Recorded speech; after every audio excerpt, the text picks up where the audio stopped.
اردو ادب کے مشہور رائٹر، ڈرامہ نگار اور ناول نگار اشفاق احمد 22 اگست 1925 کو ہندوستان کے شہر ہوشیار پور کے چھوٹے سے ایک گاؤں خانپور میں پیدا ہوئے۔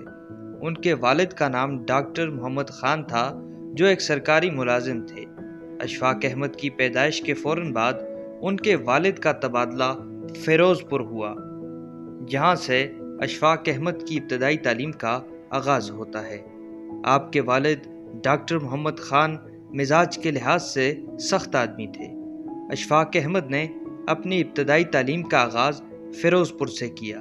1943 میں فیروز پور سے 18 سال کی عمر میں میٹرک کا امتحان پاس کیا اور رام سکھ داس کالج سے FA اور RSD کالج فیروز پور سے BA کا امتحان امتیازی نمبروں سے پاس کیا۔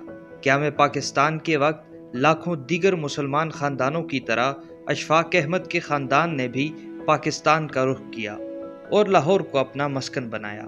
لاہور آتے ہی اشفاق احمد نے اپنی تعلیم کا دوبارہ آغاز کرنے کا فیصلہ کیا اور گورنمنٹ کالج لاہور میں داخلہ لیا۔ جس وقت اشفاق احمد نے گورنمنٹ کالج لاہور میں داخلہ لیا، اس وقت کل 6 طلبہ گورنمنٹ کالج کے شعبہ اردو میں زیر تعلیم تھے۔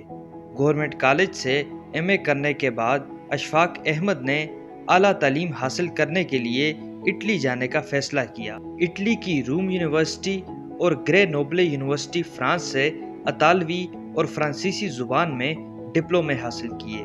اس کے علاوہ نیو یارک یونیورسٹی سے براڈ کاسٹنگ کی خصوصی تعلیم حاصل کی۔ گورنمنٹ کالج میں تعلیم حاصل کرنے کے دوران اشفاق احمد اور بانو قدسیہ کے درمیان ذہنی ہم آہنگی پیدا ہو گئی، جو بعد میں لاکھ مخالفت کے باوجود شادی میں تبدیل ہوئی۔ شادی کرنے کی پاداش میں اشفاق احمد کو گھر چھوڑنا پڑا۔ اشفاق احمد کی بیوی بانو قدسیہ کا تعلق بھی فیروز پور مشرقی پنجاب سے تھا اور ہجرت کر کے اپنے خاندان سمیت لاہور شفٹ ہو گئی تھیں، اور یہ وہ وقت تھا جب تقسیم پاکستان اور تقسیم ہندوستان ہوئی تھی۔ بانو قدسیہ کی زندگی کے بارے میں کسی اور ویڈیو میں بات کریں گے۔ آئیے آج کی اس ویڈیو میں اشفاق احمد کی زندگی کے کچھ اور پہلوؤں پر روشنی ڈالتے ہیں۔ اشفاق احمد نے دیال سنگھ کالج لاہور سے ملازمت کے کیریئر کا آغاز کیا۔ 2 سال اردو کے لیکچرر کے طور پر کام کرنے کے بعد روم یونیورسٹی میں اردو کے استاد مقرر ہو گئے۔ 1967 میں مرکزی اردو بورڈ کے ڈائریکٹر مقرر ہوئے اور 1999 تک اس ادارے سے وابستہ رہے۔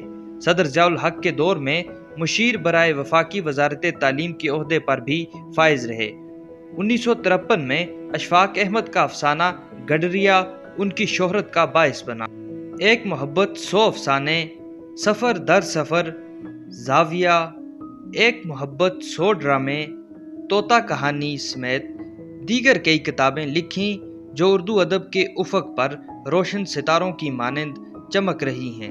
1965 میں انہوں نے ریڈیو پاکستان لاہور سے ایک فیچر پروگرام تلقین شاہ کے نام سے شروع کیا، جو اپنی مخصوص طرز مزاح اور ذو معنی گفتگو کی وجہ سے مقبول ہوا۔ یہ پروگرام 30 سال سے زیادہ عرصے تک چلتا رہا۔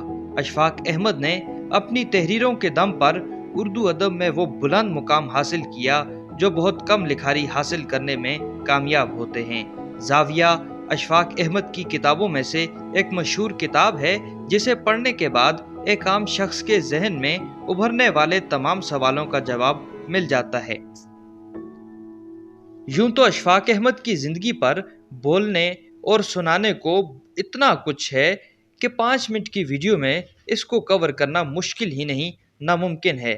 اگر آپ اشفاق احمد کی زندگی کے بارے میں کچھ پوچھنا چاہتے ہیں تو کمنٹ کر کے ہم سے پوچھ سکتے ہیں۔ اردو ادب کا یہ روشن ستارہ 79 برس کی عمر میں جگر کی رسولی جیسے موذی مرض سے لڑتے لڑتے اس جہان فانی سے کوچ کر گیا اور ہمیشہ کے لیے فنا ہو گیا۔